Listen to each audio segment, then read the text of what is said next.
Hello student, তোমাদের সবাইকে Surajit Manna creations চ্যানেলের পক্ষ থেকে সুস্বাগতম। আশা করি তোমরা সকলে ভালো আছো। আমি তোমাদের জন্য এই ভিডিওটিতে তুলে ধরছি 2024 সালের দ্বিতীয় পর্যায়ক্রম মূল্যায়ন তথা সেকেন্ড সামেটিভ ইভ্যালুয়েশনের জন্য পঞ্চম শ্রেণীর পরিবেশবিদ্যার এক্সের প্রশ্নপত্রের সম্পূর্ণ সমাধান করছি। তার আগে তোমাদের কাছে অনুরোধ, তোমরা ভিডিওটি না টেনে পুরোটা দেখো। আর যারা এই চ্যানেলে নতুন তারা তাদের এই চ্যানেলটিকে সাবস্ক্রাইব করে এই চ্যানেলের পাশে থাকো। সঙ্গে ডান দিকের বেল আইকন অপশানে গিয়ে প্রেস করে পরবর্তী ভিডিও নোটিফিকেশন পাও। ভিডিওটিতে একটা লাইক দাও, কমেন্ট করো কেমন লাগলো ভিডিওটি, আর শেয়ার করো। এই প্রশ্নপত্রটি তোমরা পেয়ে যাবে রায় ও মার্টিনের প্রশ্নবিচিত্রার 15 নম্বর সেট, নিমপিট রামকৃষ্ণ বিদ্যাভবন এইচএস এই স্কুলের যে প্রশ্নপত্রের সেটটি রয়েছে সেই প্রশ্নপত্রের সেটের সম্পূর্ণ সমাধান করছি। আলোচনা শুরু করছি। একের দাগে সঠিক উত্তর নির্বাচন করে লেখো। প্রতিটি প্রশ্নের মান 1, মোট 5টি করতে হবে। 1.1 দাগে ডক্টর সর্বপল্লী রাধাকৃষ্ণনের জন্মদিন হিসেবে পালন করা হয় শিক্ষক দিবস, শিশু দিবস, প্রজাতন্ত্র দিবস। সঠিক উত্তরটি হলো অপশান ক-তে শিক্ষক দিবস। 1.2 দাগে সুন্দরবন অঞ্চলের একটি নদী হলো গঙ্গা, তিস্তা, মাতলা। সঠিক উত্তরটি হলো মাতলা, অপশান গ-তে।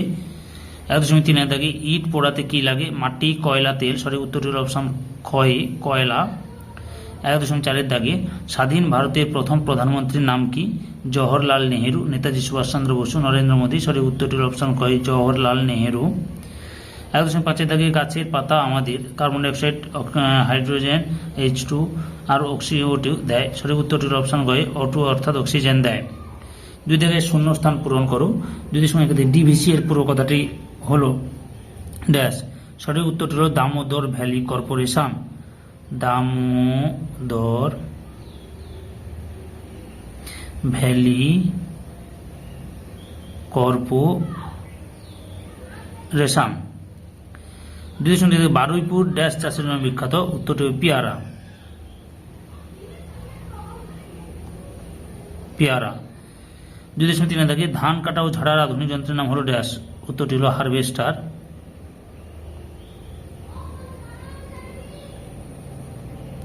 হারভেস্টার। এরপরে 2.4 দাগে ভারত স্বাধীন হয় ড্যাশ সালের ড্যাশ মাসে? 1947 সালের আগস্ট মাসে। তারপরে 2.5 দাগে বাঁশের কেল্লা বানিয়েছিলেন ড্যাশ? উত্তরটি হল তিতুমির। এরপর কি রয়েছে 3 দাগে বাম স্তম্ভের সঙ্গে ডান স্তম্ভ মিল করে লেখো। বাম স্তম্ভে রয়েছে নিমপাতা, সূর্য সেন, শিকারি মাছ, টয় ট্রেন। ডান দিকে রয়েছে দার্জিলিং, শোল, মাস্টারদা, জৈব কীটনাশক। তাহলে নিমপাতা হবে অপশান ঘ-তে জৈব কীটনাশক, সূর্য সেন হবে গ-তে মাস্টারদা সূর্য সেন, শিকারি মাছ হচ্ছে শোল খ-তে রয়েছে, আর টয় ট্রেন হচ্ছে দার্জিলিংয়ে টয় ট্রেন লক্ষ্য করা যায়। 4 দাগে 2-3টি বাক্যে উত্তর দাও, যে কোনো 3টি। প্রতিটি প্রশ্নের মান 2। আচ্ছা, 4.1 দাগে সুন্দরবনের মানুষের জীবিকা সম্পর্কে লেখো। উত্তরটি লক্ষ্য করো। বিশ্ব প্রকৃতির অনন্য সৃষ্টি সুন্দরবন। এই সুন্দরবনের মানুষেরা নানাভাবে জীবিকা অর্জন করে, যেমন মাছ ধরা। সুন্দরবনের নদীতে মাছ ও মিন ধরে এবং বিক্রি করে জীবিকা অর্জন করেন। কাঠ মধু সংগ্রহ। বনের কাঠ ও মধু সংগ্রহ করে অনেকে জীবিকা অর্জন করেন। তারপরে 3 নম্বর মাছ চাষ। খাড়ি অংশে মাছ চাষ করে মানুষের জীবিকা অর্জন করেন। 4 নম্বরে নৌকা চালানো। অনেকে নদীতে নৌকা চালিয়ে জীবিকা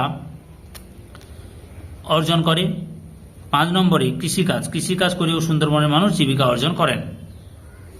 4.2 দাগে মেরুদণ্ডী ও অমেরুদণ্ডী প্রাণী কাকে বলে? উত্তরটি লক্ষ্য করো। মেরুদণ্ডী প্রাণী কাকে বলে?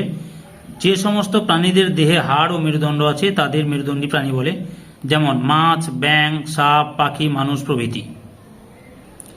অমেরুদণ্ডী প্রাণীর উত্তরটি লক্ষ্য করো। যে সমস্ত প্রাণীদের দেহে কোনো হাড় ও মেরুদণ্ড নেই তাদের অমেরুদণ্ডী প্রাণী বলে, যেমন কেঁচো, কেন্ন, প্রজাপতি, চিংড়ি প্রভৃতি।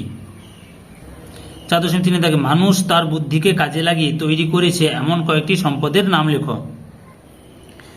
উত্তর, মানুষ তার বুদ্ধিকে কাজে লাগিয়ে কয়লা ব্যবহার করে তাপবিদ্যুৎ তৈরি করছে, জলকে কাজে লাগিয়ে জলবিদ্যুৎ তৈরি করেছে, সূর্যের আলোকে ব্যবহার করে সৌরশক্তি উৎপাদন করছে, এই রকম ভাবে বাতাস, কাঠ সহ বিভিন্ন জিনিস দিয়ে মানুষ অনেক নতুন নতুন সম্পদ তৈরি করছে। 4.4 দাগে নিত্যবহ নদী কিভাবে সৃষ্টি হয় লেখো এবং উদাহরণ দাও। তোমরা উত্তরটি এভাবে লিখবে, যে সমস্ত নদী বরফ গলা জলে পুষ্ট, সারা বছর নদীতে জল থাকে, সেই সমস্ত নদী নিত্যবহ নদী বলে, বা যে সমস্ত নদী বরফ গলা জলে পুষ্ট হয়ে সারা বছর ধরে প্রবাহিত হয় সেই সমস্ত নদীকে নিত্যবহ নদী বলে, যেমন গঙ্গা, জলঙ্গি ইত্যাদি। 4.5 দাগে ভারতের 5 জন স্বাধীনতা সংগ্রামীর নাম লেখো। আচ্ছা, উত্তরটি লিখছি এখান থেকে। এখানে দেখো তোমরা, প্রথমে নেতাজি সুভাষচন্দ্র বসু, নেতাজি সুভাষ চন্দ্র বসু, ক্ষুদিরাম বসু,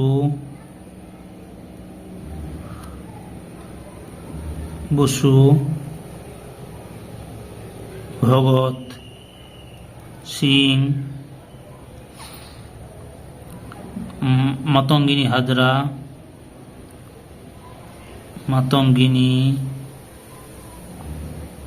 হাজরা, তারপরে মহাত্মা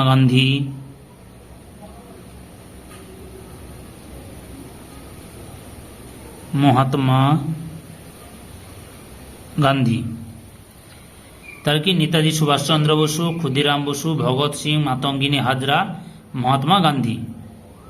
সম্পূর্ণ ভিডিওটি দেখার জন্য তোমাদের সবাইকে অসংখ্য ধন্যবাদ।